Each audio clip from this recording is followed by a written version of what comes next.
আচ্ছা বলছে দেখো, the Nobel committee praised her for subjecting a divided civilisation to rigorous scrutiny. হ্যাঁ, the award confirmed her status as a global literary figure. ওতে award তো পাইলো, ওগুলো আমাদের আর দরকার নেই। আমরা গ্রাস ইজ সিঙ্গিং এর ব্যাকগ্রাউন্ডটা আবার একটু দেখি। এইখান থেকে আমরা দেখি একটু, দেখো Doris Lessing personal and intellectual background. বলছে the background of the grass is singing is closely connected to Doris Lessing's own experience in Africa. যেটা আমরা আগেই বলছি যে নভেল মানেই রাইটারের লাইফের বিষয়গুলো included in disguise. লেসিং spent much of her childhood and early adulthood in southern Rhodesia, where she lived on struggling farm and observed the realities of settler life. Her exposure to racial discrimination, economic hardship, emotional isolation shaped her worldview. Unlike many colonial writers who romanticize Africa, Lessing portrayed it realistically as a harsh land that exposed human weakness. মানে তিনি মানে বাস্তব বিষয়গুলোকে নিজস্ব আঙ্গিকে তুলে ধরার চেষ্টা করেছেন। এখানে তিনি রোমান্টিসাইজড ওয়েতে হার্ট অফ ডার্কনেসে যেমনভাবে তুলে ধরা হয়েছে এভাবে তিনি তুলে ধরেননি। Her personal disillusionment with colonial ideology informs the novel's critical tone. The novel represents Lessing's early attempt to come to terms with the moral and psychological damage caused by colonialism. Historical background: colonial rule in southern Rhodesia. দেখো, the novel is set during the period of British colonial dominance in southern Rhodesia, a time marked by strict racial segregation and political inequality. While settlers control land, settlers বলতে কাদেরকে বোঝানো হচ্ছে বলো তো? সেটলার্স কারা? ব্রিটিশরা। হ্যাঁ, ব্রিটিশেরা। হচ্ছে while settlers control land, government and economic resource, তাহলে while বলছি white সেটলার্স, while Africans were marginalized, reduced to cheap labor. The colonial system was maintained through laws, social customs and psychological conditioning. Africans were denied basic rights. Their voices were systematically silenced.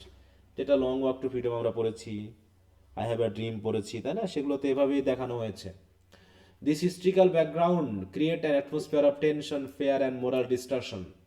Lessing presents colonialism as an unnatural system that corrupts human relationship and breeds violence. Racial ideology and the myth of white supremacy. One of the most important aspects of the novel's background is the ideology of white supremacy. হোয়াইটরা হচ্ছে কি supreme, powerful, তারা বুদ্ধিতে, জ্ঞানে, শিক্ষায়, দীক্ষায় সব কিছু তারা উন্নত। এইভাবে দেখানো হয়েছে।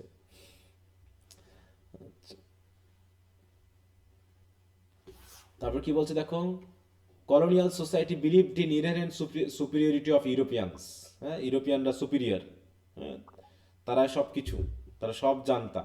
হ্যাঁ, and the inferiority of Africans, আফ্রিকানরা ইনফেরিয়র। তা হচ্ছে this believe justified exploitation and cruelty. এর মাধ্যম দিয়ে ক্রুয়েলটি এবং মানে কি বলবো, এক্সপ্লয়টেশনটা জাস্টিফাইড হয় যে না, সুপিরিয়র, ইউরোপিয়ানরা সুপিরিয়র, আফ্রিকানরা ইনফেরিয়র, তার জন্য সেই জালিয়ানওয়ালাবাগ হত্যাকাণ্ডের মতো এদেরকে কি করা যায় বলো? গণহত্যা করা যে যায়। কোনোভাবে এদের সাথে ট্রিট করা যায়, যে কোনোভাবেই এদের সাথে ট্রিট করা যায়। তাহলে কিভাবে হবে বলো? এখনো কি এরকমটা হচ্ছে?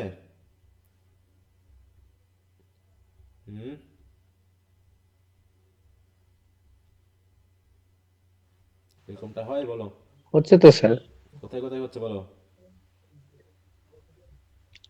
স্যার আমাদের দেশে হচ্ছে আবার যে ফিলিস্তিনে হচ্ছে না স্যার, ফিলিস্তিনিতে হচ্ছে। তারপরে এই যে এখন ওই মাদুরোর দেশ, ওখানেও তো হচ্ছে স্যার, ভেনেজুয়েলাতে কি ভেনিজুয়েলায়। হলো? হ্যাঁ, ভেনেজুয়েলাতে কি ঘটলো জি দেখো। স্যার। হুম, মানে একটা স্বাধীন দেশের রাজা এবং তার ওয়াইফকে কি করলো, ধরে নিয়ে গেল নাকি? এটা কি সম্ভব? একটা উঠে দেশ নিয়ে চলে অন্য গেল, দেশের হ্যাঁ স্যার। ইয়াকে কি ধরে নিতে পারে এভাবে বলো?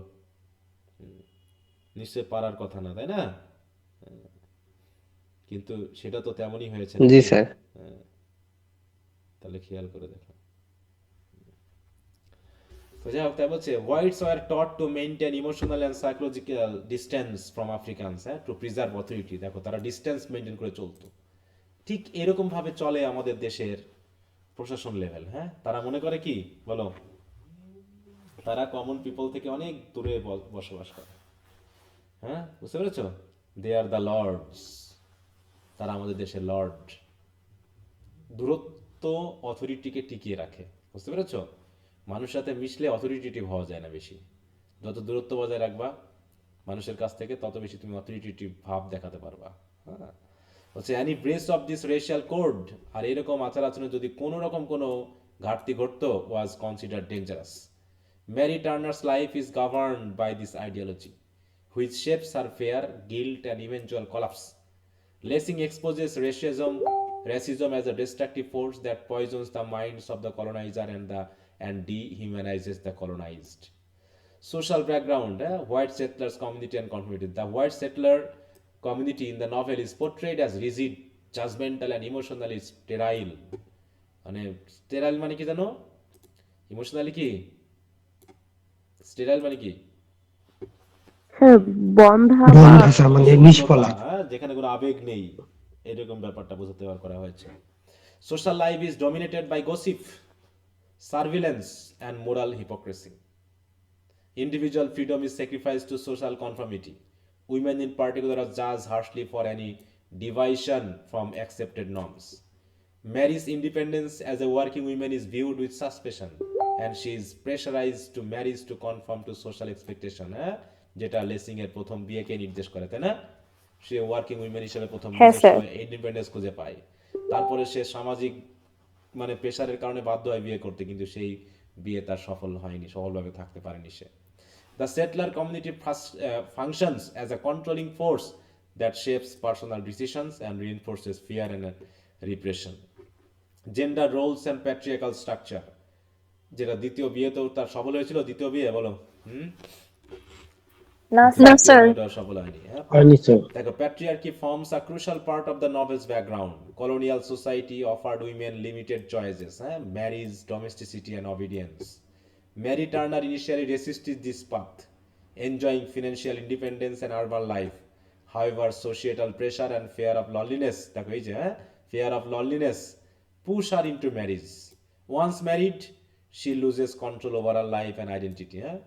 Lessing presents Mary's suffering as a result of gender oppression as much as racial tension.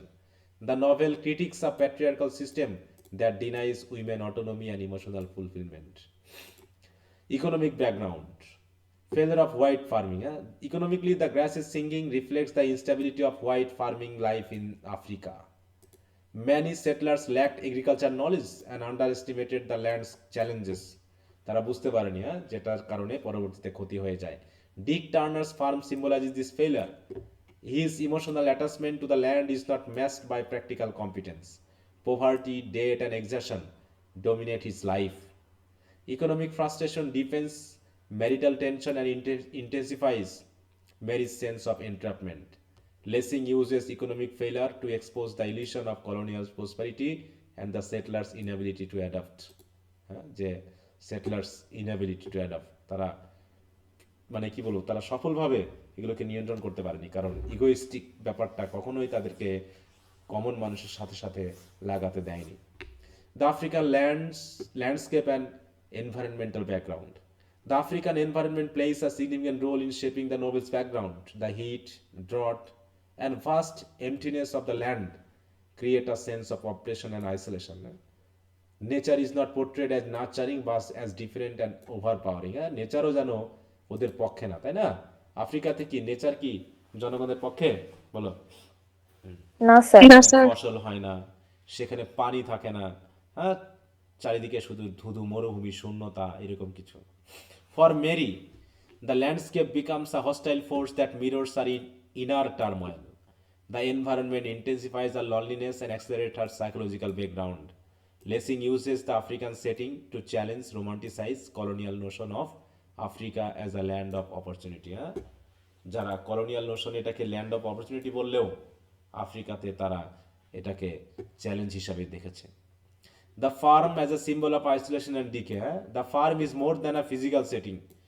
It is a symbolic space that represents entrapment, decay, and moral stagnation. Cut from social life, the farm becomes a psychological prison from Mary Turner, যে ফার্মে সে কাজ করছে. The monotony of daily routines and the absence of emotional warmth create a suffocating atmosphere. আচ্ছা, একটা জিনিস খেয়াল করো তো, তুমি যদি একটা মানে ভালো একটা লাইফ লিড করতে চাও, তাহলে আসলে সেই লাইফটা কেমন হওয়া উচিত? মানে এই জিনিসটা আমি এখনো বুঝতে পারিনি, মানুষ ইন্ডিপেন্ডেন্ট বলতে আসলে কি বলতে চাচ্ছে। ঠিক আছে, ফ্যামিলি লাইফ বাদ দিয়ে ইন্ডিপেন্ডেন্টলি একজন মানুষ তার লাইফ লিড করবে, তাই তো? এতে জীবনটা মানে সে কিভাবে নিতে চায়, মানে কি মনে করে সে, বলো? আমি কি আমার ফ্যামিলি লাইফটাকে মনোটোনাস ধরবো? স্যার আমাদের যে হুম। এই যে আমি যে মনে করো পরিশ্রমটা করছি, মানে তোমাদের পড়াচ্ছি, এখানে কিছু হয়তো টাকা ইনকাম হচ্ছে, সেই টাকা দিয়ে আমি কি করছি, কি করবো আমি, বলো তো? হুম। মনে করো আমার ফ্যামিলি নাই, তাহলে আমার এগুলো দরকারও নাই, তাই তো? তাহলে একটা চাকরি করব, আর আর কি করব, মানে চায়ের দোকানে বসে গল্প করব বন্ধুর সাথে, স্যার একটু আমাদের ওই মিষ্টি যে খাবো। আপনি তো বললেন স্যার, আমরা যেমনটা ভাবে করি আসলে আদৌ তেমনটা না, এই জন্যই স্যার সমস্যাটা আসলে তাহলে হয়। আমরা আসলে জানি না আমরা কি চাই। না, সেটাই আমি যে ইন্ডিপেন্ডেন্ট বলতে আসলে কি, আমি মনে করি আমি বিয়ে একসাথে করলাম না, মনে করো আমি করলাম না, একটা চাকরি পেয়েছি, এখন আমি কি করব, মানে এই সময় আমি কি করব? আমি অফিসে গেলাম, বাড়িতে ফিরে আসলাম, তারপর তারপর আমি কি করব? হুম। স্যার ফিরে এসে স্যার রান্না করা লাগবে। হ্যাঁ, নিজের জন্য রান্না বান্না করলাম, খাইলাম, তারপর জি স্যার। আর আর কি? তারপরে হচ্ছে স্যার, যদি হচ্ছে স্যার কারো বই পড়ার অভ্যাস থাকে তাহলে স্যার সে বই টই পড়বে, তারপরে স্যার ঘুম। আর যদি স্যার বই পড়ার অভ্যাস না থাকে তাহলে স্যার হচ্ছে স্যার মাদকের সাথে স্যার জড়ায় যাওয়ার সম্ভাবনা থাকে স্যার। পার্টিতে যাব, বন্ধুদের সাথে ঘুরবো নাকি? এটা ফ্রাস্ট্রেশন থেকে আসবে। হ্যাঁ, আমি পার্টি করব, বন্ধুদের সাথে ঘুরবো, কতদিন, প্রতিদিন বন্ধুর সাথে আমি ঘুরবো? কে স্যার আমাকে? আমার তো এটাই মনে হয় স্যার, স্বাধীনতা মানে তো মানে আমরা যে স্বাধীনতার কথা বলি মানে হয় যে এগুলাই স্যার, যে ফিনান্সিয়াল ইন্ডিপেন্ডেন্ট হবো, যেটা মন চায় সেটা করবে। হ্যাঁ আসলে এগুলার আলটিমেটলি কি যে মিনিং, এটা বোঝা খুব কতক্ষণ দুষ্কর। পর্যন্ত আমি যা খুশি তাই করবো? প্রতিদিন আমি মার্কেটে যাব, প্রতিদিন আমি কেনাকাটা করব, প্রতিদিন আমি গরু, খাসি, মুরগি, হ্যাঁ, বা চিকেন, হ্যাঁ, বিরিয়ানি, এগুলো খাবো? এটাই তো নাকি? আর কি? ঘুরতে যাব, একা একা ঘুরে বেড়াবো, যে আমার টাকা থাকবে আমি দেশ বিদেশ ঘুরে বেড়াবো,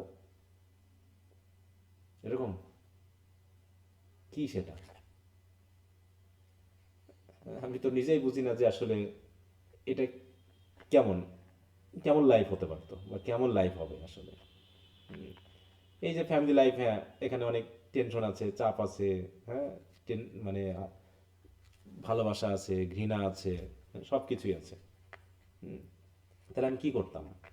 তো এই যে এই কথাটা যে বারবারই এই কথাটা যে আসে, হ্যাঁ, যে মোনোটোনি অফ ডেইলি রুটিনস, ডেইলি রুটিনের মোনোটোনি, তাহলে তুমি যাই করো, তুমি যেটাই করো সেটারই কি মোনোটোনি আসবে না, বলো?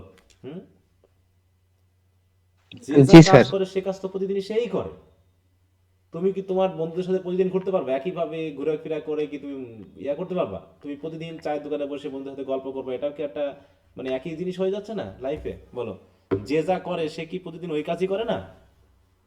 প্রতিদিন ভিন্ন ভিন্ন বৈচিত্র্যপূর্ণ কাজ কে করে? কে আছে যে প্রতিদিন বৈচিত্র্যপূর্ণ কাজ করে? কে সে, বলো? এইটাই মানে, আমি কেন এটা মনে করব? আমার তো মনে করার সুযোগই নাই যে আমি এটাকে ভালোবাসছি না, আমার এটা ভালো লাগছে না। এটাই তো জীবন, জীবনটাকে যদি আমি এভাবে মনে করি যে এটাই জীবন, ইনকাম করব, খরচ করব, অসুস্থতা আসবে খরচ করব, খাবার ইচ্ছা লাগবে খাবো, ঘুরবো ফিরবো, দান করব, অন্যকে দিব, এইভাবেই তো জীবনটা পার হয়ে যাবে। এছাড়া আর কি চাই? পরিশ্রম করব, টাকা ইনকাম করব, টাকা ইনকাম করে কি ব্যাংকে ভরে রাখবো? এতে ব্যাংক আলাদা লাভ করবে, আমি আর কি লাভ করবো, বলো? হুম। এই যে ব্যাংকে কিছু টাকা ছিল, মানে ব্যাংকে কিছু টাকা আছে আর কি, মনে করো যে আমি দিয়ে রাখছি, একটা ঋণ করেছিলাম, তার কিছু টাকা ওই ব্যাংকে আছে। তো মনে করো যে ব্যাংকে আহ, যতটুকু না ইন্টারেস্ট দিয়েছে তার থেকে ব্যাংক কাটে বেশি, কথা বুঝতে পারছো? এ কাটে, সে কাটে, ট্যাক্স কাটে, ও কাটে, এক্সাইজ ডিউটি কাটে, এটা কাটতে কাটতে দেখে 5,000 টাকা যদি ইন্টারেস্ট দেয় তো 7,000 টাকা সে কেটে ফেলছে। তাহলে ব্যাংকে রেখে কি আমার লাভ হচ্ছে না ব্যাংক আলাদা লাভ হচ্ছে, বলো তো? ব্যাংকালাদেরই লাভ ব্যাংকের হচ্ছে। লাভ। তাহলে আমি ব্যাংক কষ্ট বাংলাদেশ। করে ব্যাংকে পুষতেছি, ব্যাপারটা এরকম। আরে কষ্ট করব, টাকা ইনকাম হবে, খাবো দাবো, ঘুরবো, শেষ হয়ে যাবে, যা। হ্যাঁ, কিছু যদি জমাতেই হয় তাহলে এমন কিছুতে জমাও যেটা তুমি ভবিষ্যতে একটু বাড়বে, তুমি একটু কাজে লাগাতে পারবে। এছাড়া এ জীবনে আর কি চাই? অলরেডি 40 বছর হয়ে গেল, আর তো 20 বছর, তারপরে তো ভাঙে চুরে শেষ হয়ে যাব। তার আগেই হয়তো বা শেষ হয়ে যেতে পারি। এত টেনশন কিসের, এত ইয়া কিসের বলো? অতএব মনোটনিক কেন আমি বোধ করব? তো যাই হোক, মানে এই যে মানুষ যেগুলো বলে ভাবে, আমি তখন এটা খুঁজে পাই না যেগুলোর মানেটা কি। হ্যাঁ? সমস্যা অনেক আছে, সমস্যাটাকে আমার জীবনটাকে বিচিত্র মনে হয়। সমস্যাগুলোকে এখন আর আমি খুব একটা ঘাড়ে মাখি না, মানে ওই রকম ভাবে অন্তর্জ্বালা হিসাবে নিই না। আমি মনে করি এটা একটা সমস্যা, সমস্যার সমাধান একটা আছে, হয় জন্ম নয় মৃত্যু। আবার কি বলো তো? এত হইচই টেনশন করার কিছু নাই। যিনি সমস্যা দিবেন তিনি সমাধানও দিবেন, দিবেন কিনা বলো? হুম। হ্যাঁ জি স্যার স্যার। দিবেন। তোমার কাজ হচ্ছে জাস্ট জি পরিশ্রম স্যার। করে যাওয়া, সিস্টেম ওয়াইজ সৎভাবে পরিশ্রম করে যাওয়া, এছাড়া আর কিছু না। সমস্যা দিলে তার সমাধানও আছে, আর সমাধান সর্বোচ্চ নয় মৃত্যু পর্যন্তই, আর কি, আর তো কিছু নেই। তাহলে এত টেনশন করার কি আছে? তো যাই হোক, the farm reflects the failure of colonial dreams and এমটিনেস of settler existence. এই যে সেটলার যারা হোয়াইট সুপ্রিমেসি দেখিয়ে তারা একটা জাতির উপরে কন্ট্রোল আনতে যাচ্ছে, এগুলোরই বা কি দরকার? মানুষের জীবন তো একবারই, সে তো আর পৃথিবী যদি এরকম কোটি কোটি বারও ধ্বংস হয়ে সৃষ্টি হয়, আর কি ওই মানুষ বেশি কেউ আসবে কখনো বলো? হুম, কেউ তো আসবে না। আসতে পারবো আর কখনো বলো? না সে স্যার। যে ধর্মেরই হোক, যে ধর্মের বিশ্বাসী হোক, আমরা কি আর প্রেজেন্ট যে চেহারা, প্রেজেন্ট যে অবস্থান, সেটা কখনো ফিরে আসতে পারবো? কখনোই তো আসতে পারবো না। তাহলে এটা নিয়ে এত অন্যকে ক্ষতি করা, অন্যকে মারধর করা, অন্যের জীবনের স্বাধীনতা নষ্ট করা, তো দরকার নেই তো। সুতরাং it is within this confined space that racial fear and psychological tension reach their climax. Psychological background এগুলো তো আছেই। দেখো, psychologically the novel is deeply influenced by modernist concerns with inner conflict and mental instability. Mary Turner's character is shaped by childhood trauma, with emotional neglect and fear of poverty. These psychological weaknesses are intensified by colonial pressures. Her inability to form healthy relationships, দেখো সে তো পারে না তাই না healthy relationship তৈরি করতে, leads to repression and neurosis.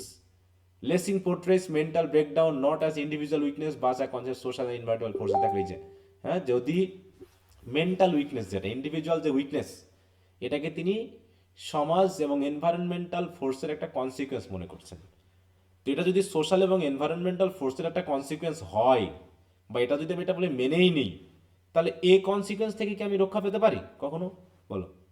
যদি আমি সমাজের উপর ছেড়ে দিই, বলো আমার কি রক্ষা হবে? না স্যার। হ্যাঁ, তাহলে নিজের মেন্টাল ব্রেকডাউনটাকে আমি সমাজের জন্য কেন করতে দিব? তাই না? সমাজ কি আমার কথা শুনবে বলো? এ পর্যন্ত তো কত জ্ঞানী লোক কত কিছু বলে গেছে, ধর্ম নবী সবই তো এসেছিল। সমাজ কি আদৌ পরিবর্তন হয়েছে? সেই আজ থেকে কোটি কোটি বছরের সমাজ যা ছিল তার থেকে কি উন্নত হয়েছে এখন বলো? না স্যার। হ্যাঁ, বাহ্যিক অবয়বের পরিবর্তন হলেও ভিতরের বেসিক জায়গাটা তো একই আছে। ওই দুর্নীতি, ওই শয়তানি, ওই খুনাখুনি, ওই মাদকতা, ওই মানে ব্যভিচার, সে কি মুছে গেছে সব বলো?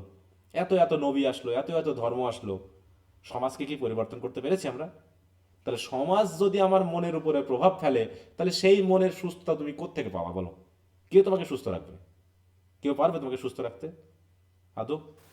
না স্যার। কেউ পারবে না। তার দরকার কি ওই সোশ্যাল অ্যান্ড এনভায়রনমেন্টাল ফোর্সের ব্যাপারটা দিয়ে আমার মেন্টাল ব্রেকডাউনকে করা? আমি তো মানুষকে বোঝাতে পারবো না। এই বাঙালির মানুষকে বুঝিয়ে আমি কি ঠিক করতে পারবো যে আমার বাংলাদেশটাকে আমি সুন্দর বানাতে চাই? আমি এখন একা একা মনে করে প্রত্যেকটা মানুষের সাথে যোগাযোগ করে করে বলতে চাচ্ছি আমি এই করতে চাচ্ছি। মানুষ কি শুনবে আমার কথা? শুনবে বলো? শুনবে না স্যার। তাহলে তাহলে আমি ও দায়িত্ব নিব কেন? এই দায়িত্ব নিয়ে তো আমার কোনো লাভ নাই, কারণ এই দেশকে তো তুমি সোজা করতে পারবে না। কারণ এ তো বাঙালি তো শয়তান জাতি, একদম সরাসরি শয়তান জাতি, শয়তানিদের উপর সরাসরি ভর করে থাকে। কারণ যে আজকে আওয়ামী লীগের পিছনে ছিল, এখন সে বিএনপির পিছনে ঘোরাঘুরি করতেছে, করতেছে না বলো? কিসের স্বার্থে? দেশকে উন্নত করার জন্য বলো? দেশ উন্নত করার জন্য। এখন যদি একটা বিএনপি না স্যার, না স্যার। নিজের স্বার্থে স্যার। হাজার হাজার লোক ওর পিছনে পিছনে গেছে, এত লোক ছেলে ছেলে কোথায় দেখবে যে ঘুরে ফিরে এরাই আওয়ামী লীগের পিছনে একসময় গেছে। কিসের জন্য গেছে? দেশের উন্নয়নের জন্য, বলো? নাকি ওখান থেকে কিছু আলু ঝাল পেঁয়াজ যদি পাওয়া যায় তাতেই খুশি আমি? এই জন্য দেখা যাচ্ছে আমার অধিকারের টাকা তাদের পকেটে গুঁজে দিয়ে আমি দু একটা আলু নিয়ে বাড়িতে ঘুরে আসতেছি নাচতে নাচতে। কি খুশি আমি! হ্যাঁ, আওয়ামী লীগ আমাকে দুটো আলু দিছে, বিএনপি আমাকে দুটো মরিচ দিছে, এতে আমি খুশি। পুরো জমিটাই যে আমার নিয়ে নিচ্ছে তারা, সেটা বুঝতেছি না, কিন্তু আমরা তাদের পিছন পিছন ঘুরে দুটো আলু জাল পেঁয়াজ পাইলেই আমি মহা খুশি। তাহলে এ জাতিকে আমি কি করবো? হতে যাবো আর এ জাতির জন্য আমি ভেবে লাভ কি করবো, বলো? কোনো লাভ আছে? কোনো লাভ তো নেই। তাহলে এই সোশ্যাল এবং এনভায়রনমেন্টাল বা পলিটিক্যাল যদি আমাকে এফেক্ট করে, তাহলে তো আমার মরেও তো শান্তি নাই, বেঁচে তো শান্তি নাই, তা মরে তো আমি শান্তি পাবো না। যাকে বোঝানো যায়, যাকে নিয়ন্ত্রণ করা যায়, তাদের নিয়ে ভেবে না হয় লাভ আছে, বাকি বিষয় নিয়ে ভেবে তো আমার কোনো লাভ নেই। অতএব সমাজের বিরুদ্ধে জোর করে যাওয়া মানে ওই নিজের মেন্টাল কনসার্নটা বাড়ানো, এছাড়া কিছু না। তাই বলছে Mary's psychological collapse reflects the sickness of the society she inhabits. ধর্ম নিয়ে ভাবো, ধর্মের এই হচ্ছে, সমাজের এই হচ্ছে, আমি খুব ভাবতাম এগুলো নিয়ে, বিশেষ করে নিজের যে গ্রাম সমাজ, এগুলো নিয়ে খুব ভাবতাম একসময়। পরে দেখলাম ও কোনো লাভ নেই ভাই, কিচ্ছু হবে না, কোনোভাবে তুমি নাড়াতে পারবে না, এটা সম্ভবই না। ঠিক আছে, মানুষ তো সঠিক জায়গায় যাবে না, সঠিক ভাবনা ভাববে না তো। মানুষ তো আমরা সেন্সুয়াল একটু, হ্যাঁ, আমরা মেন্টালি আসলে সেন্সুয়াল মানুষ, আমরা সেন্সটাকে খুশি করতে ভালোবাসি। বুঝতে পারছো? নিজের সেন্সকে খুশি করতে পারলে বাকির উন্নত হলো, বাকির ডিস্টার্ব হলো না, ক্ষতি হলো, ওটা আমার দেখার বিষয় না। এবার হচ্ছে ফেয়ার অফ আফ্রিকানস। আর যেমন এই যে সাহিত্য পড়ে তো আমরা এত কিছু বুঝছি, তারপরেও আমাদের টিচাররা কি খুব ভালো সব, বলো? মেন্টালি উন্নত, বলো? এই যে আমি এত বড় বড় কথা বলছি, না স্যার। এগুলো তো আমরা সবাই পড়েছি, আমাদের টিচাররা পড়েছে, তাহলে তারাও কি আমাদের সব কিছু খুব ভালো কিছু করতেছে, বলো? অতএব এগুলো শুধু জানার স্বার্থে করতেছি, কাজের কাজ আসলে কিছু নেই, ওসব হুদাই, হ্যাঁ, এসব দিয়ে কোনো কাজ নেই।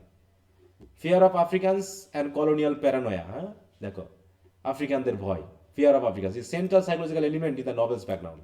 This fear is socially constructed rather than based on reality. Whites are taught to fear Africans man. হ্যাঁ, ওই যেমন আমাদের এদিকেও ব্রিটিশরা বাঙালিদের, ইন্ডিয়ানদের ভয় পেত as potential threat. Mary's tenor of Moses stems from internalized racism and suppressed guilt. Lessing reveals how colonial paranoia transforms ordinary human interaction into source of fear and violence. This fear ultimately leads to tragedy, exposing the irrational foundation of colonial authority. দেখো, এই যে মনে করো আমার এই যে বাচ্চা হওয়া নিয়ে আমি একটা মানে খুবই বিষয়টাকে খুব অনুধাবন করলাম। সেটা হলো যে যে ক্লিনিকে বা হসপিটালে বাচ্চাটা করাইছি, মানে একটা জিনিস ভাবো, যে ব্যক্তি লাশবাহী গাড়ি চালায়, মনে করো লাশবাহী যে গাড়ি চালায়, এই যে ফ্রিজিং লাশবাহী গাড়িগুলো আছে না, মনে করো আমি জি আমার স্যার। কোনো আত্মীয় মারা গেল, তো হাসপাতাল থেকে আমি একটা ওই অ্যাম্বুলেন্স, ওই ফ্রিজিং লাশবাহী গাড়ি ভাড়া করে এখন সেই বডিটাকে আমি আমার গ্রামে নিয়ে আসবো।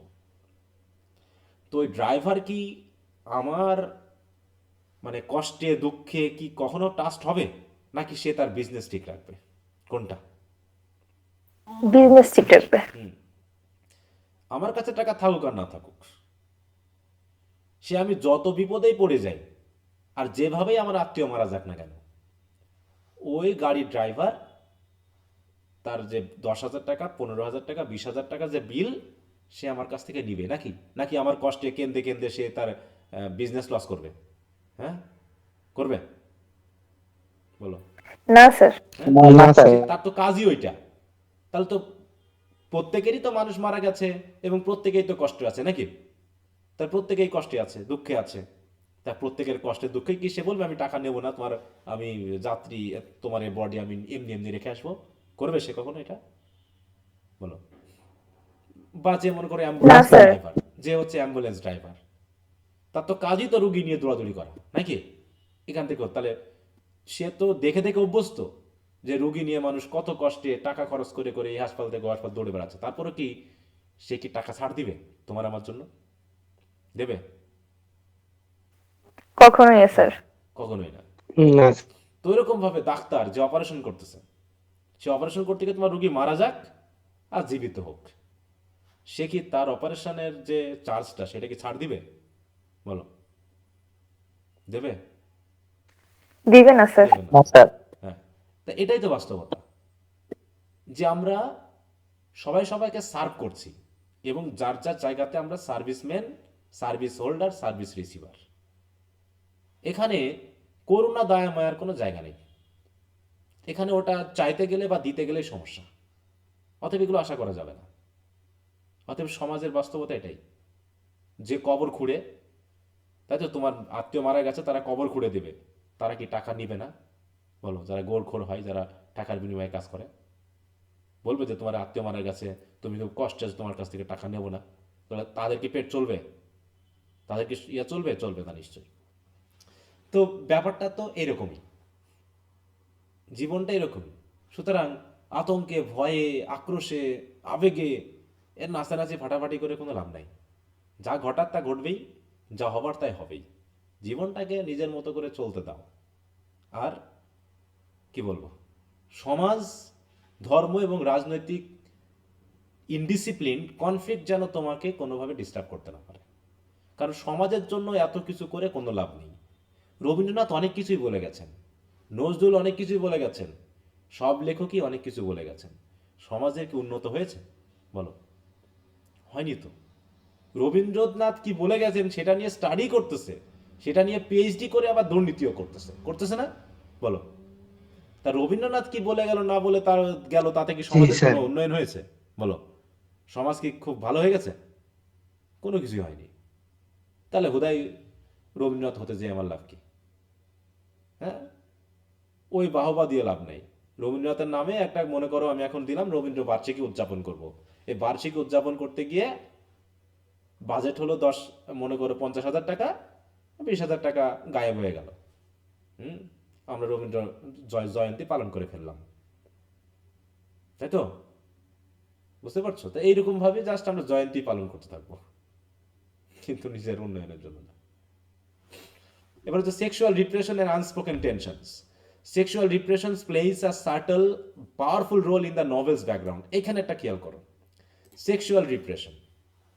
এখন নারী পুরুষের যে বৈপরীত্য, একজন নারী একজন পুরুষকে দেখলে, একজন পুরুষ একজন নারীকে দেখলে যদি শুধু বন্ধুই ভাবে আর যদি শুধু ভাই ভাবে, তাহলে কি সমাজ চলবে? বলো। হুম, না স্যার, চলবে? চলবে না স্যার। হ্যাঁ, তাহলে নারী পুরুষ বানায় লাভ কি ছিল? সৃষ্টিকর্তা নারী পুরুষ বানানোর কি দরকার ছিল? দরকার ছিল? সব পুরুষ নাই পুরুষ সব নারী বানাই ফেলতো, সমস্যা কি? সমস্যা কি? কি দরকার ছিল এগুলো বানানোর? আমরা যেটা আশা করি, হ্যাঁ, যে মেয়েরা ছেলেদেরকে, ছেলেরা মেয়েদেরকে শুধু ভাই বোন ভাববে, এটাই তো নাকি? এটা তো ভাববে নাকি? এটা তো সমাজের চিন্তা স্যার। তার সমাধান তো এটাই। তাহলে সবাই ভাই বোন ইয়া করে দাও, পাঠাই দাও, বিয়ে শাদী সব, এসব প্রেম যেগুলো বাদ দাও। হ্যাঁ, আর সৃষ্টিকর্তাকে বলো এসব বাদ দিয়ে দিতে। হুম, এখন স্যার চেঞ্জ কিভাবে আনা যায় স্যার? তা সেটা তো বলতেছি যে আমাদের, আমরা জানিয়ে ভাবি আর সৃষ্টিকর্তা যেভাবে ভাবছেন তার উল্টা গেলে তো চলবে না। এতে তো কনফ্লিক্ট আরো বেশি তৈরি হয়ে যাবে। তো যাই হোক, জি স্যার। তা এখানে এখন যেটাকে যেভাবে নিয়ন্ত্রণ বা ডিসিপ্লিন ওয়েতে রাখতে হবে সেটা সেইভাবে রাখতে হবে। এখন মেয়েরা যদি ভাবে যে সব ছেলেরা আমাদেরকে বোন হিসাবেই দেখবে, আর সব ছেলেরা যদি ভাবে সব মেয়েরা আমাদেরকে ভাই হিসাবে দেখবে, তাহলে তো হয় না, তাহলে তো হবে না। তাহলে মেয়েদেরকে নিজেকে নিয়ন্ত্রণ করে রাখতে হবে নিজের মতো করে, ছেলেরা ছেলেদেরকে নিয়ন্ত্রণ করবে সেভাবে। এখন তার বিপরীত করে ভাবতে গেলে, তুমি তোমার মতো করে চলতে গিয়ে একটা ছেলেকে ভাববা সে তোমাকে ভাইয়ের বোনের মতো করে দেখবে, সেটা আশা করা কি? আশা করতে পারবা? মেয়েরা বলো, এটা কি আশা করা যাবে? হুম, না স্যার। তুমি তোমার ইচ্ছা মতো যা খুশি ড্রেস ড্রেস পরে গেলা, আর কোনো ছেলে তোমার দিকে তাকায় একটু সেন্সুয়াল দৃষ্টিতে তাকালা, তুমি বলছো এই ছেলে খুব খারাপ। এটা কি ওর দোষ? ওই ছেলের দোষ? বলো। হুম, না স্যার, আমার সেটা তো সে তার জন্ম থেকে বোধ তৈরি করে দিয়েছে সৃষ্টিকর্তা। তাহলে তুমি কন্ট্রোল থাকো, নিয়ন্ত্রণ থাকো, সামাজিকতাকে মেনটেন করে চলো। না, আমরা বোধহয় অন্য কিছু ভাবতেছি। তো যাই হোক, এদিকে আবার দেখো এখানে আরেকটা বিষয় রয়েছে, colonial society strictly forbid sexual contact between races.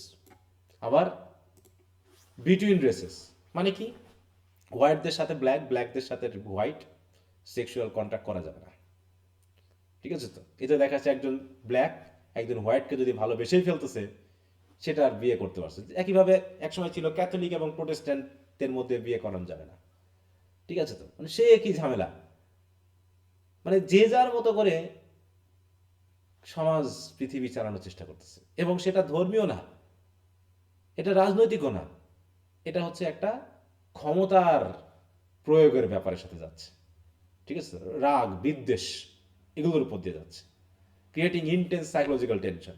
Marriage complex relationship with Moses, দেখো হ্যাঁ, is marked by fear, dependence and suppressed desire. The unspoken sexual undercurrent reflects colonial anxiety about racial boundaries. Lessing treats this aspect with psychological sensitivity, showing how repression distorts human behavior and contributes to moral collapse. হ্যাঁ, যে showing যে how repression distort human behavior. Sensuality এটা একটা feeling, কান্নার মতো, ক্ষুধার মতো, ভালোবাসার মতো। এটাকে যদি তুমি বেশি পরিমাণ রিপ্রেসড করো, that will make you mad. মানে এই ম্যাড শুধু সাইকোলজিক্যাল ম্যাড না, বা হচ্ছে মেন্টাল ম্যাড না, তোমাকে হয়তো খারাপও বানিয়ে ফেলতে পারে, ঠিক আছে? তো সেই ব্যাপারগুলোকে সেভাবে ডিল করা উচিত, জোর করে রিপ্রেসড করে নয়। এবার হচ্ছে political background, implicit critique of imperialism.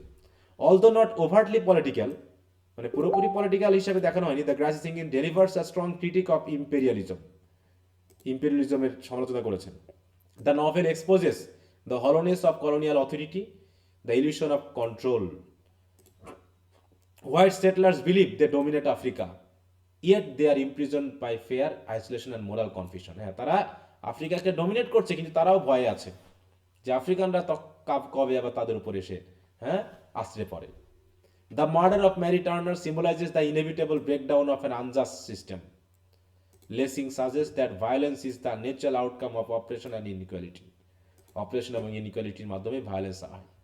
Negative technique এগুলো দরকার নেই, তোমরা একটু দেখে নিবা। মোরাল অ্যান্ড ফিলোসফিক্যাল ব্যাকগ্রাউন্ড একটু দেখি। দেখো, at its moral code the novel explores guilt, responsibility and human failure. Lessing refuses to present simple moral judgement. তিনি জাস্ট সিম্পল মোরাল জাজমেন্টকে প্রেজেন্ট করে খুশি না।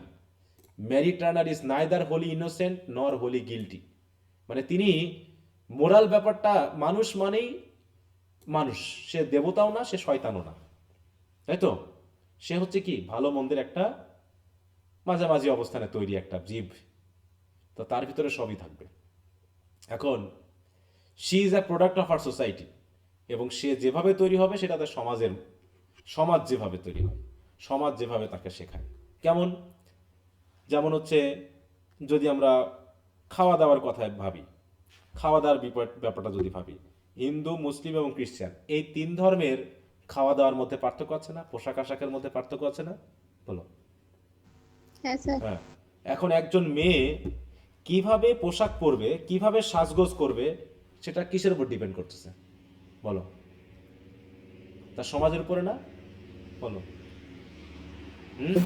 হ্যাঁ স্যার। জি স্যার। হ্যাঁ, একজন হিন্দু মেয়ে, সে বিয়ের পর সে শাখা পলা পরবে, মাথায় সিঁদুর দিবে, নাকি নাকে নথ দিবে, সাজুগুজু করবে, এটা ওই সমাজের ব্যাপার।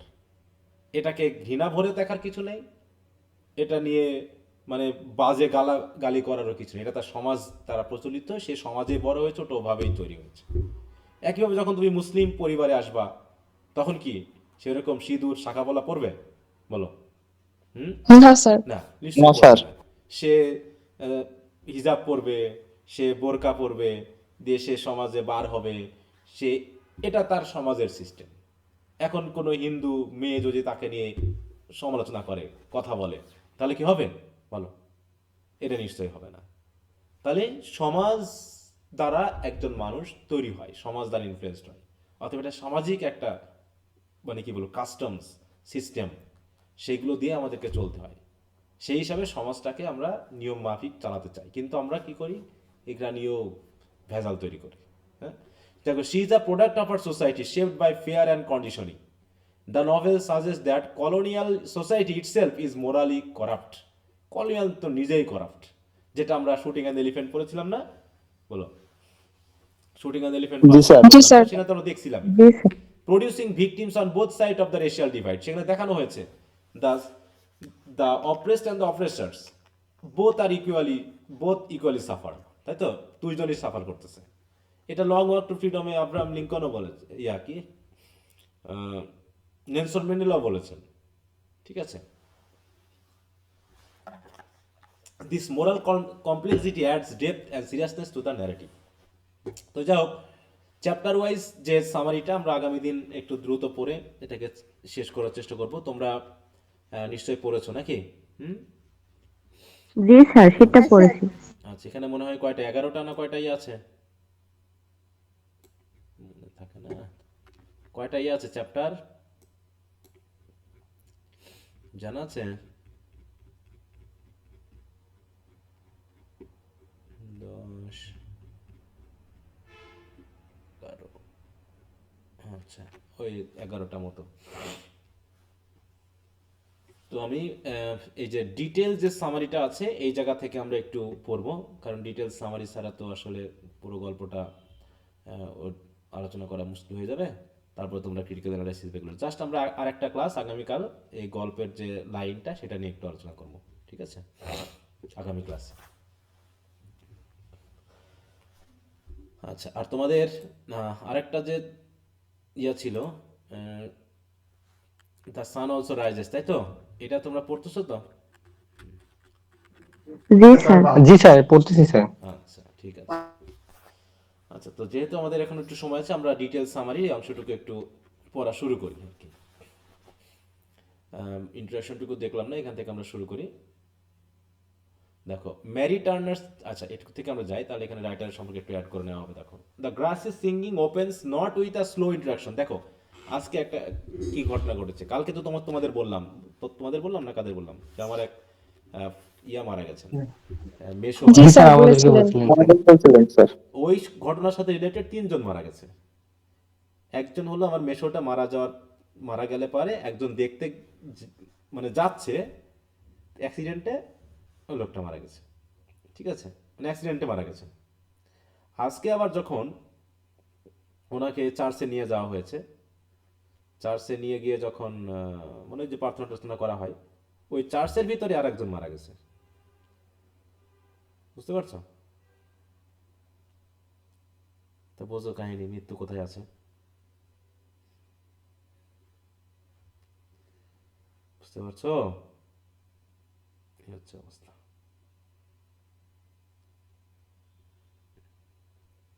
স্যার, অনেক সময় আমরা শুনি না স্যার যে মায়ের বা বাবার মৃত্যুতে সন্তানের শোকেই মারা যায় আর কি, অনেক সময় কষ্টটা সহ্য করতে পারে না স্যার। এখন দেখা যায় যে এক ফ্যামিলির একসাথে সবাই অ্যাক্সিডেন্ট করে মারা যাচ্ছে। হুম।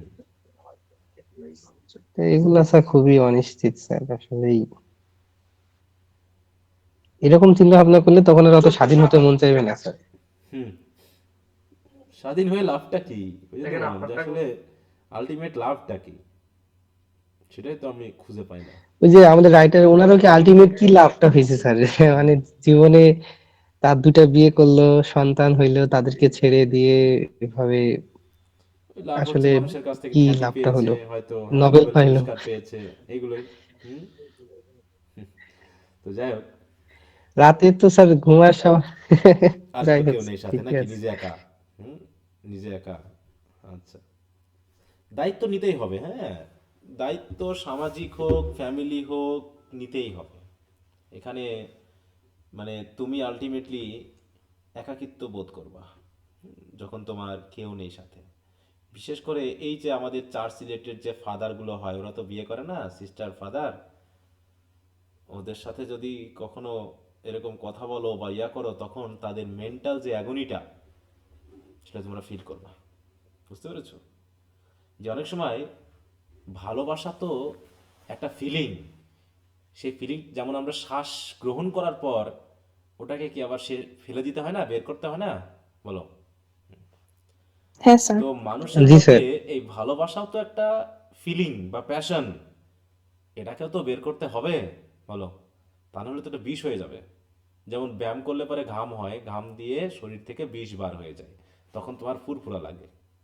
তো সেরকম যদি ভালোবাসা, ঘৃণা, ফিলিংটা যদি প্রকাশ করতে না পারো, সেটাই তোমার জন্য বিষ হয়ে দাঁড়াবে। হ্যাঁ, তুমি একাকিত্বে ভুগবা। কারণ কেউ কারোর জন্য তো না, তো তোমার যত কাছের ফ্রেন্ডই হোক, তার যদি পরিবার থাকে, সে তার পরিবার ছেড়ে তোমাকে কি সময় দিবে, বলো? দিবে তোমাকে না সময়? স্যার। যে চল সারাদিন তাকে নিয়ে তুমি ঘুরবা, তাহলে তো সেও তো তাকে নিয়েও তো তুমি মনোটনিতে ফিল করবা, করবা না, বলো? এক ফ্রেন্ড নিয়ে আর কয়দিন চলে, বলো? একজনের সাথে আর কয়দিন ঘোরা যায়? তাই নয় কি, এরকম না ব্যাপারটা? তো সব কিছুতে মনোটনি থাকবে। তুমি যদি গায়ক হও, সারাদিন গান গাইলে তোমার কাছে ওটাই তোমার মনোটনির ব্যাপার। যে টিচার, সে সারাদিন পড়াতে থাকলে সেটাই তার মনোটনির ব্যাপার। যে স্টুডেন্ট, সে সারাদিন পড়বে, এটাই তার মনোটনির ব্যাপার। লাইফটাই তো মনোটোনাস। মাঝে মাঝে সেটাকে আমরা একটু ব্রেক দিয়ে এনজয় করতে পারি মাত্র, কিন্তু in total we can not be out of monotony. আমরা কখনোই মনোটনির বাইরে যেতে পারবো না। যেমন যে হচ্ছে হুজুর বা পুরোহিত বা পাদ্রী, তারও তো একই কাজ নাকি? হ্যাঁ, একই কাজ না? একই কথা প্রতিদিন বলা না? হ্যাঁ স্যার। একই কথা প্রতিদিন বলবে। যে মনে করে মুয়াজ্জিন নামাজ পড়তেছে, আজান পড়তেছে, যে হচ্ছে হুজুরে মানে লেকচার দিচ্ছে, সে তো একই কথা প্রতিদিন বলে নাকি? সে কি ভিন্ন ভিন্ন কথা বলে? হ্যাঁ, না একই স্যার। বিষয় ঘুরে ফিরে আসে। এই যে একই কথা আমি মনে করে বলছি, তাই না? আমি ধরো ক্লাস নিচ্ছি, এই একই ক্লাস নিতেই তো আছি নাকি? তোমাদের নিচ্ছি, এর পরের বাসে নেবো, এর পরের বাসে নেবো, 10 বছর ধরে নিচ্ছি, একই জিনিস পড়াচ্ছি। এটাও কি প্রথম 2-1 বছর হয়তো আমার কাছে খুব মানে একটা আলাদা এক্সপ্লোরেশনের মতো মনে হয়েছিল যে আমি কিছু করছি, কিন্তু তারপরে যখন আমি এটা আরো 30 বছর ধরে একই জিনিস করব, তখন কি এটা আমার কাছে কি কোনো অ্যাডভেঞ্চার, বলো? না না মনোটনির স্যার। ব্যাপার, এটা একটা মনোটনির ব্যাপার। হ্যাঁ, তো যাই হোক, তারপর দেখো, the grass is singing opens not with a slow introduction but with a shocking announcement. অ্যানাউন্সমেন্টটা কি? Mary Turner, a white women living on a Rhodesian farm, has been murder by her black house servant Moses. এইটা দিয়ে শুরু হয়েছে, একটা police যাবে investigation করতে, ঠিক আছে? তো সেইটা নিয়ে কাহিনী। মানে গল্পটা পড়তে গেলে কিন্তু তুমি একটা ইন্টারেস্ট পাবা না, মানে একটা গোয়েন্দা কাহিনীর মতো অবস্থা, বুঝতে পেরেছো? পড়েছো কি কেউ টেক্সটটা, বলো? মানে পরে তুমি কিন্তু যে গল্প কাহিনীর যে একটা সেটা তুমি একটু ধরতে পারবা কম, যেহেতু অনেক হয়তো বা অধিকাংশ পড়নি। The revelation immediately frames the narrative as a tragedy shaped by race, power, fear and social background, rather than functioning as a mystery about who committed the murder, কে করেছে। The novel becomes an expression of why such a murder become inevitable, কেন murder করা হলো, কে করেছে এটা নিয়ে কথা না, কেন করা হলো। After presenting the outcome, Doris Lessing moves backward in time to examine the personal history of Mr. Mary Turner and the colonial society that shaped her fate. The novel unfolds as a psychological and social study of a woman trapped between her own emotional inadequacies and the rigid social codes of white settler society in Southern Africa. তার মূল কথা হলো, দেখো তাহলে ব্যাকগ্রাউন্ডে চলে যাচ্ছি, তাই তো, যে কেন খুনটা হলো, সেটা হওয়ার জন্য আমাকে পিছনে দেখতে হবে। Mary Turner childhood and psychological formation. বলছে Mary Turner grows up in a deeply unhappy household, her parents are poor white settlers. তাহলে হচ্ছে কি, তার পিতামাতা হচ্ছে গরিব white settlers, whose marriage is marked by constant quarreling, financial insecurity আর emotional neglect, মানে পারিবারিক দ্বন্দ্ব। Mary's father is weak, irresponsible and often drunk, while her mother is embittered, harsh and openly resentful of her life. এটা কি আমাদের কোন কোন গল্পের কথা মনে করে দিচ্ছে, বলো? সানস অ্যান্ড লাভার্স, তাই তো? জি জি স্যার। স্যার। তারপরে লুক ব্যাক জি ইন স্যার। অ্যাঙ্গার, আছে না লুক ব্যাক ইন অ্যাঙ্গার, যে সম্পর্ক ভালো, জি স্যার। embittered life. জি sir. Mary is exposed early to the humiliation of poverty within a colonial system that equates whiteness with superiority and comfort. As a child, Mary becomes ashamed of her parents, particularly of her mother's bitterness and her father's failures. These experiences create in her a lifelong fear of emotional dependence and intimacy. She learns to associate marriage with misery. এই যে তখন থেকেই সে বুঝতে পেরেছে যে বিয়ে মানেই সমস্যা। Sexual relations with degradation, sexual রিলেশনশিপে যাওয়া মানেই নিজেকে ডিগ্রেড করে ফেলা। Her mother's constant complaints about men, তারা পুরুষ নিয়ে সবসময় কমপ্লেন করতো। আমাদের সমাজে কি নারীরা পুরুষদের নিয়ে আর পুরুষরা নারীদের নিয়ে সবসময় কমপ্লেন করতে থাকে না বলো? যেখানে পুরুষরা গল্প করতেছে নারীদের নিয়ে কথা, যেখানে নারীরা কথা বলতে সেখানে পুরুষদের নিয়ে কথা, পুরুষদের পক্ষে নিয়ে কথা না, অধিকাংশ পুরুষদের বিপক্ষ নিয়ে কথা। এই স্বামী কি করছে, ওই স্বামী কি করছে, এই এই ঘটনা নাকি?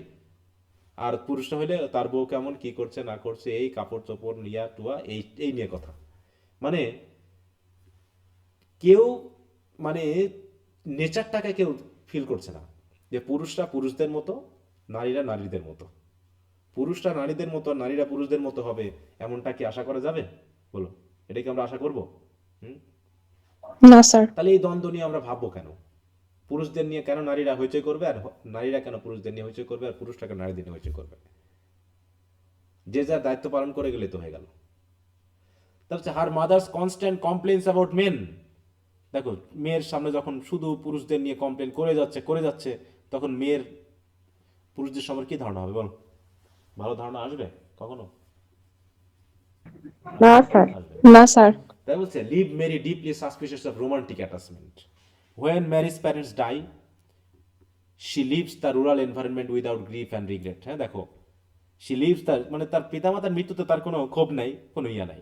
Their deaths represent a release rather than a loss. হ্যাঁ দেখো, সন্তান হিসাবেও পিতামাতার মৃত্যুতে তার মোটেও যেন মানে কষ্ট তো হলোই না, বরং এটা কি মনে হচ্ছে বলো? তার কাছে মনে হচ্ছে কি এটা লস মনে হচ্ছে। লস হয়নি, তাই তো, বরং এটা রিলিজ হয়েছে। Emotionally hardened and determined never to repeat her mother's life. সে চেয়েছে কি, মায়ের মতো জীবন আমি আর কখনোই করবো না। মানে কে জন্য সে বিয়ে করতে চায়নি। Mary seeks independence in the city. কেন ইন্ডিপেন্ডেন্স আছে তার পেছনের গল্পটা এইটাই। যে একজন মেয়ে বা একজন ছেলে কখন বিয়ে করতে চায় না? যখন তারা দেখে যে বিবাহিত লাইফ আসলে সেই হ্যাপিনেসটা দিতে পারছে না যেটা মানুষ আসলে প্রত্যাশা করে। ঠিক আছে, এই সকল জায়গাগুলোই হচ্ছে ক্ষতির কারণ। Mary's life in town. Sir এই সমস্যাগুলো তো স্যার আগে ছিল না তো স্যার। এখন এই যে আগে আপনি কি এরকম এত বিবাহ বিচ্ছেদের কথা শুনছেন স্যার? আপনার আম্মা আব্বার কথা বা আপনারা যখন নানা দাদিরা দেখছেন স্যার, এরকম তো ছিল না স্যার। এখন কেন এত এরকম এখানে একটা মানে সমস্যা এই যে আছে, খালি সেটা হলো দিতে পারতেছে না? এটা হচ্ছে ওই যে বললাম যে ধাপে ধাপে চলে এসেছে। পুরুষতান্ত্রিক সমাজে নারীদেরকে ডমিনেট করা হতো। হ্যাঁ, আমার মা প্রচুর মার খেয়েছে আমার বাবার হাতে, বুঝতে পেরেছো?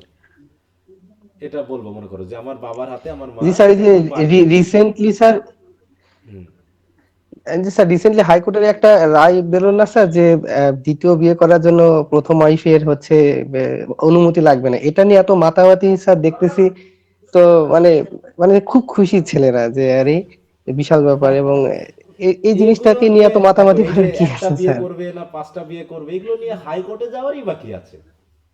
হুম, হ্যাঁ মানে সিস্টেম, এগুলা নিয়ে বাড়াবাড়ি করার তো দরকার নেই। এগুলো অতদূর যাবে কেন? যে যার ধর্ম আছে সেই ধর্ম অনুযায়ী। সে যদি তার বিয়ে করতে চায় করবে, সে যদি বাদ দিতে চায় দিবে। হাইকোর্টও আবার এই ধরনের কথা বলার কি দরকার? তো এইগুলো যাবে কেন অতদূর? আমার কথা হলো সেটা, অতদূর যাবে কেন? হ্যাঁ, যদি সমাজে ব্যভিচারকেই যদি মনে করা হয় যে পাপ বলে ধরা হয় না, যে ব্যভিচারকে বৈধ করা হলো, এটা করারই বা কি আছে? মানুষ তো ব্যভিচার করতেছেই, বলো, এটাকে আবার বৈধতা জি দেওয়ার কি স্যার। আছে? মানুষ তো করতেছেই, লুকিয়ে চুরিই করুক। আরে ব্যভিচার যদি লুকিয়ে চুরিয়ে না করবে তাহলে মজাটা কিসের? নাকি ব্যাপারটা এরকম না? মানুষ তো প্রেম তো লুকিয়ে চুরি করে মজা পায়, প্রকাশ্যে কোনদিন প্রেম হয় বলো? না স্যার, এই যে এই রায় বের হওয়ার পরে মনে হচ্ছে যে মেয়েদেরকে একটু চ্যালেঞ্জ করতেছে ছেলেরা, এই যে দেখো এখন বেশি দেখো কথা এখন বলবো আমি আর একটা 10টা বিয়ে বিয়ে করে করবো ফেলবো। নাকি? এখন এটা কি এখন এটা কি মেয়েরা আবার মেনে নিবে নাকি? ওরা কি এটা চাইবে নাকি? তখন আবার তখন এটা মেয়েরা নিতে আর আবার একটা হাইকোর্টে ঝামেলা বলবে লেগে যে যাবে। আমরা আরো 2-4টা বিয়ে মানে করতে পারবো, সমস্যা কি? করুক মেয়েরা, এবার রিট করুক হাইকোর্টে যে ছেলেরা যদি পারে আমরা পারবো, সমস্যা কি? তাহলে এখানে কি মেয়েদের স্বাধীনতায় হস্তক্ষেপ করা হলো না বলো? সেই তো ঘুরে স্যার ফিরে মেয়েদের ক্ষেত্রে তো আবার জি সেটা স্যার। করা যাবে না। সে ঘুরে ফিরে তো সেই কাহিনী, সে ঘুরে ফিরে সেটাই আসলো। এত শিক্ষিত এত অশিক্ষিত হয়ে লাভ কি? এত আধুনিকতা দিয়ে কি লাভ? সেই তো ঘুরে ফিরে কিন্তু সেই স্যার, জায়গায় আটকায় দিল। আর মেয়েদেরকে মেয়েদেরকে আমরা তো স্বাধীনতা তো দিচ্ছি স্যার, এবং আমাদের এটা আমরা স্বীকৃতি, কিন্তু কিছু কিছু ক্ষেত্রে তো স্যার এরকমও দেখা যাচ্ছে সত্যিকার অর্থেই তো স্যার ছেলেরা নির্যাতনের শিকার হচ্ছে না। যে দেখা যাচ্ছে যে নারী নির্যাতনের যে একটা কেস আছে, মারাত্মক কেস, এটা দিয়ে অনেক কিছু করা যায়। তা অনেক ক্ষেত্রে এটা মিসজাজমেন্ট হয়ে যায়, মেয়েরা এটাকে ইউজ করে। তো এই ক্ষেত্রে তো স্যার এটারও তো একটা থাকা দরকার না স্যার, যে শিথিলতা বা একটা এটারও একটা ছেলেদের পক্ষে এরকম একটা রায় থাকা দরকার না স্যার, যে আমার কি মনে হয় পুরুষরাও জানো, নির্যাতিত হচ্ছে এবং হ্যাঁ, এদের জন্য এই আইন। আমার মনে হয় সমাজে, আমার যেটা মনে হয় সমাজে কোনো আইন টাইন কিছু থাকবে না, কোনো ধর্ম টর্ম থাকবে না, যে যার মতো মারামারি ফাটাফাটি করে মরুক বাঁচুক, যে যার মতো চলুক, ঠিক আছে তো, কিচ্ছু দিয়ে কিচ্ছু হবে না। যে যার মতো মারামারি ফাটাফাটি, কেউ তার বউকে নিয়ে পালালো, কে তার মেয়েকে নিয়ে, কে শ্বশুর জামাইকে নিয়ে পালাচ্ছে, কে এগুলো হচ্ছে না, বলো, হচ্ছে তো, এত স্যার আইন ঠিক এমনিও তো স্যার। বাস্তবায়ন হচ্ছে না হ্যাঁ বলো, আইনের। হ্যাঁ বলো, হুম, এতে কি সমাধান আসতেছে কোনো? দেখাচ্ছে এই যে এইভাবে চলতেই আছে, মানুষ শিক্ষিত অশিক্ষিত হয়ে কিছুই নাই, সেই হাইকোর্ট থেকে আমাদের রিট নিয়ে আসতেছে যে পুরুষটা দ্বিতীয় বিয়ে করতে পারবে প্রথম ওয়াইফের অনুমতি না নিয়ে। এত এত দূর যাওয়ার কি দরকার পড়ে গেছে? এত আইন এত কিছু করে মানুষকে শুধরানো তো গেল না, এ তো শুধরাবে না। ধর্ম দিয়েও পারতেছে না, আইন দিয়েও পারতেছে না, নীতি দিয়েও পারতেছে না, নৈতিকতা দিয়েও পারছে না, কোনো কিছু দিয়েও পারতেছে না। এই ভয়ে ভয়েই মানুষ অন্তত জীবনটা তো পার করে যাক, এইটুকুই। তা না হলে মানুষ কি ধরনের যে হিংস্রতা দেখাতো যদি এই আইনটুকু না থাকতো, না ধর্মটুকু যদি না থাকতো, এই আইন বা ধর্মটুকু যদি না থাকতো, তাহলে মানুষ কতখানি হিংস্র হতে পারতো বলো? বুঝতে পারছো যে যদি এরকমটা একবার যদি, অন্যরকম অবস্থা হয়ে যেত এই যে স্যার। জুলাই বিপ্লবের সাথে শুধু খেয়াল করো, শুধু একবার যদি পুলিশরা বলে আমরা আজ থেকে আর কাজ করবো না, দেখি তো কার বাড়ির তালা অক্ষত থাকে, ঠিক আছে, কার বাড়ির গেটের তালা অক্ষত থাকে, হ্যাঁ স্যার। দেখবা মজা কি দাঁড়ায়। স্যার যে কয়দিন ছিল না স্যার ওরা, তাতেই তো অনেক কিছু ঘটে গেছে না স্যার, হ্যাঁ, একদম তাহলে, মারাত্মক তাহলে অবস্থা। সেটাই বলছি, আমার আমার মাঝে মাঝে ইচ্ছা হয় যে এরকম একটা ইয়া করা হোক, যে চারিদিকে দেশ পুরো কি করতে হবে, প্রাচীর তুলে দিতে হবে, বুঝতে পারছো, যেন এই বাঙালি বার না হতে পারে। তারপরে বলতে হবে কোনো আইন নেই, কোনো হ্যাঁ ধর্ম স্যার। নেই, যে যার মতো খুশি যা খুশি কর। এইবার দেখি তো কয়জন বেঁচে থাকে, এরকম করে 5 মাস টাইম দিব, দিয়ে তারপরে জনসংখ্যা গণনা করবো যে জনসংখ্যা কমলো না বাড়লো। বুঝতে পারছো যে মারামারি ফাটাফাটি করে আমাদের উপকার হলো নাকি আসলে মানে ক্ষতি হইলো, সেটা একটু আমাদের দেখা দরকার। হ্যাঁ, যে আছে না সেই ইয়ার পাইকের মতো অবস্থা হবে, বুঝতে পারছো আমাদের অবস্থা কেমন হবে, টোটালি পাইকের পাইকের। মতো হবে স্যার, তারপরে ফ্রেঞ্চ রেভলিউশনের সময় যেরকম হয়েছিল স্যার ওইরকমও হবে স্যার, মানে যাই যেভাবে যে যার পারবে, মতো মানে প্রতিশোধ নিবে, মারামারি করবে নাকি? কি যে করবে। ঠিক নাই, তো মানে যাই হোক, এখানে যে শক্তিশালী থাকবে সে অন্যদেরকে মেরে ফেলবে। বেঁচে থাকবে, হ্যাঁ, তো ওই যে পাইকের মতো অবস্থা হবে আমাদের। তো যাই হোক, এবার কি বলতে দেখো, ম্যারিজ লাইফ ইন টাউন, তারপরে যে শিয়ার মতোই, সে টাউনে চলে আসলো আমাদের লেসিং এর মতোই, সে কেতে আসলো, ইংল্যান্ডে আসলো। In town Mary establish herself as a competent discipline and efficient office worker. She earns a steady income, lives in a small rented room, and enjoys a routine built, হ্যাঁ দেখো, routine build on order and emotional detachment.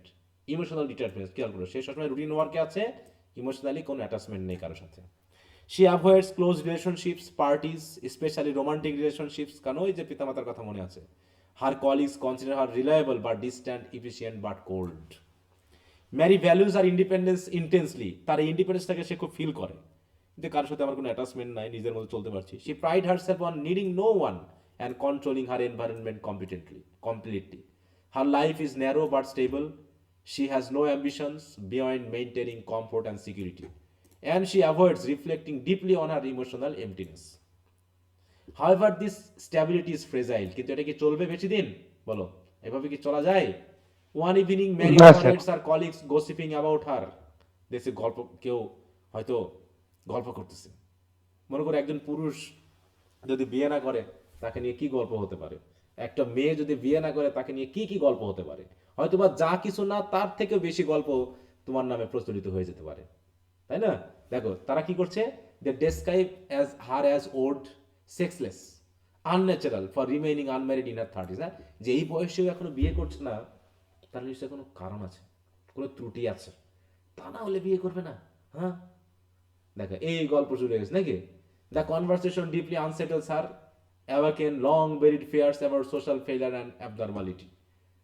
এই বলে সে কি করলো, for the first time Mary becomes conscious of herself as an object of judgment. The colonial society she lives in assumes that a women's life must follow a predictable path, সেটা হচ্ছে marriage, domesticity and motherhood. তো বাধ্য হলো সে, Mary suddenly feels exposed and threatened by her deviation from this norm. তাই তো, যে সে সমাজের নর্ম থেকে সে বাইরে চলে যাচ্ছে, মানুষ তাকে নিয়ে কথা বলছে, বিশেষ করে মেয়েরা যদি আনম্যারিড থাকে তাহলে তাকে নিয়ে মনে হয় কথা একটু বেশি চলে নাকি। হুম, তার সম্পর্কে গল্প কি একটু জি স্যার। বেশি হয়। Mary's sudden marriage to Dick Turner, driven by panic rather than affection, মানে ভালোবাসার জন্য সে বিয়ে করেছে তা নয়। Mary hastily agrees to marry, দেখো ডিক টার্নার, আর স্ট্রাগলিং হোয়াইট ফার্মার, দেখো struggling white farmer whom she meets shortly afterward, মানে কিছুদিন দেখে বিয়ে করে ফেলছে। Dick is shy, emotionally awkward and socially inferior to the urban men, দেখো Mary knows, yet he represents respectability and conformity. Mary enters the marriage with no love, no understanding of sexual intimacy, and no genuine desire for companionship. সে মাত্র বিয়ে করেছে শুধু সমাজ থেকে বাঁচার জন্য। হ্যাঁ, she marries to escape social scrutiny, not to share a life. After marriage, Mary leaves town and moves to Dick's isolated farm in the African bush. Almost immediately, she realizes the magnitude of her mistake. সে ভাবলো ভুল একটা করেই ফেলেছি। The farm is primitive, কারণ তার মতো একজন শিক্ষিত এরকম অফিস ওয়ার্কার সে এরকম একটা পরিবারে অংশগ্রহণ করে চাকরি করতে পারে। Poorly managed and financially unstable, the house is uncomfortable, hot and neglected. Mary feels trapped in a life she neither understand nor wants, এরকম জীবন সে তো চাইনি। Life on the farm, isolation, the farm becomes a symbol of Mary's psychological imprisonment. Unlike town life, where she could control her routine, farm life exposes her to physical discomfort, silence, heat, insects, and isolation. The vast African landscape overwhelms her, intensifying her inner emptiness. মানে দিন দিন তার interest বাড়ছে, কারণ তার ভিতরে তো familial কোনো সে ফিলিং কাজ করছে না। Dick Turner is well meaning but incompetent. He lacks ambition, business sense and authority, কারণ তারা তো ওরকম একজন কৃষক, সে আর কি এত অ্যাম্বিশাস হবে। Her farming methods are outdated, শিখ সান্স আর লাভার্সের সেই মডেল ফ্যামিলির মতো নাকি। He refuses to adopt or modernise, he dreams vaguely of success but takes no decisive action. এই জাতীয় গরিব মানুষেরা তারা স্বপ্ন দেখে কিন্তু অ্যাকশন নেয় না। His emotional passivity frustrates Mary who despise weakness and inefficiency. Sexual relationship between Mary and Dick are strained and humiliating for her. She experiences sex as a violation rather than intimacy, reinforcing her childhood fears. সেই কথা মনে পড়ছে তার পিতামাতার। She becomes emotionally distant and physically repelled by her husband. Gradually, Mary withdraw into herself, মানে নিজেকে গুছিয়ে নেয়। She feels resentment toward Dick, the farm and the African environment. Her sense of superiority as a white person clashes with her actual helplessness. হ্যাঁ, তার সে superiority কাজ করছে। Mary's relationship with African servants. Mary interaction with African servants reveal her deepest insecurities and racial fears. She insists on maintaining strict authority and emotional distance. সে African সার্ভেন্টদের থেকে একটু দূরত্ব maintain করে চলে। Unlike other white women who follow customary patterns of detached control, Mary oscillates between cruelty and panic. হ্যাঁ, এটা কখনো ক্রুয়েলটি দেখাচ্ছে, কখনো আতঙ্কিত হচ্ছে। She is obsessed with enforcing discipline, সে সবসময় চাচ্ছে ওদেরকে অন্যকে নিয়ন্ত্রণ করতে, কন্ট্রোল করতে, যাতে কেউ তার উপরে কন্ট্রোলিং পাওয়ার না নিয়ে আসতে পারে। Punishing servant for minor mistake and asserting dominance. Her behaviour is driven not by confidence by fear of losing control, fear of intimacy, fear of African bodies and presence. দেখো সবসময় সে ভয়ে থাকে। One incident marks a turning point. Mary brutally whips a servant in a moment of rage. হ্যাঁ, whip মানে কি বলো, whip মানে কি? স্যার চাবুক দিয়ে আঘাত চাবুক করা। পেটা করা নাকি? হ্যাঁ, চাবুক দিয়ে আঘাত করা। The act horrifies Dick, who understands that such violence disrupt the fragile racial order that depends on control, distance rather than personal brutality.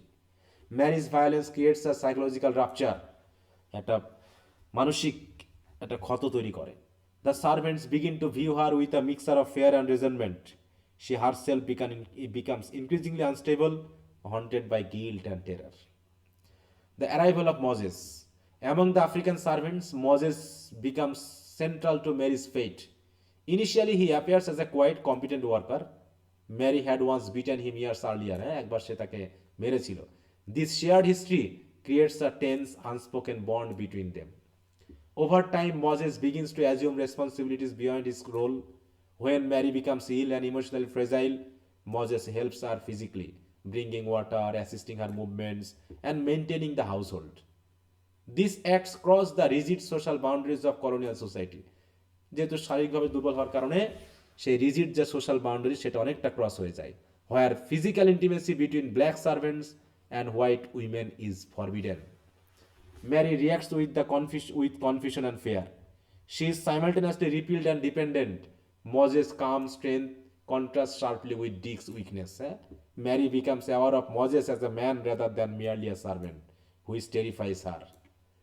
যদি কোনো রিলেশনশিপ গঠন হয়ে যায় না, this unspoken relationship is not romantic in a conventional sense, but it is psychologically charged. Moses' presence awakens Mary's suppressed sexual awareness and emotional vulnerability. At the same time, it threatens the racial hierarchy that structures her world. তো যাকে এভাবে দেখলাম যে একজন মানুষের এখানে central ক্যারেক্টারটা হচ্ছে কে বলো? Mary Turner. তাই তো, টার্নার। তার সাইকোলজিক্যাল যে টার্নিংগুলো সেগুলো এখানে দেখানো হয়েছে, যে কিভাবে এই ঘটনাগুলো ঘটছে। তো আগামীকাল আমরা বাকিটুকু একটু শেষ করার চেষ্টা করব, তোমরা একটু পড়ে নিবা, তারপরে দেখো বাকি অল্পই আছে, থিমেটিক বিষয়গুলো একটু ভালো করে পড়ে নিবা, তাহলেই হবে। হ্যাঁ, আচ্ছা, আর যদি তোমরা নিজেরা মনে করে পড়ে ফেলবা তাহলে আমরা আগামী দিন নতুন কিছু শুরু করবো, ঠিক আছে?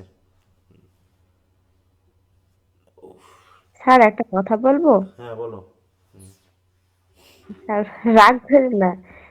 বলছিলাম স্যার ওই যে ক্লাসিক্স ইন ট্রান্সলেশন শুরু করার আগে যদি স্যার ক্রিটিসিজমটা একটু পড়ানো যায় তো। ও আচ্ছা, সমস্যা নেই, তোমাদের যেটা পছন্দ সেটাই পড়াই দিব, চিন্তা করার কি স্যার আছে। একটু সবাই বলে দেখেন স্যার, আমার যেন মনে হচ্ছে স্যার ক্রিটিসিজমটা একটু কঠিন মনে হচ্ছে স্যার। তাই? ও, স্যার আচ্ছা ঠিক আছে। আপনি একটু সুন্দর করে। জি স্যার। আচ্ছা। স্যার আমারও স্যার ফোর্থ ইয়ারের ক্রিটিসিজমটা স্যার থার্ড ইয়ারের তুলনায় একটু বেশি কঠিনই লাগতেছে। হ্যাঁ স্যার, আমিও সেরকমটাই মনে করতেছি, মনে হচ্ছে ক্রিটিসিজমটাই কঠিন ক্লাসিক্স ইন ট্রান্সলেশন থেকে। হুম, আচ্ছা ঠিক আছে, তো সমস্যা নেই, তাহলে ওটাই শুরু করব আমরা, আমেরিকান এটা শেষ করে। আচ্ছা স্যার, থ্যাংক ইউ। ওকে ওকে, তো ঠিক আছে, আজ তাহলে এ পর্যন্তই। তো সবাই ভালো থাকো। ওকে, গুড নাইট।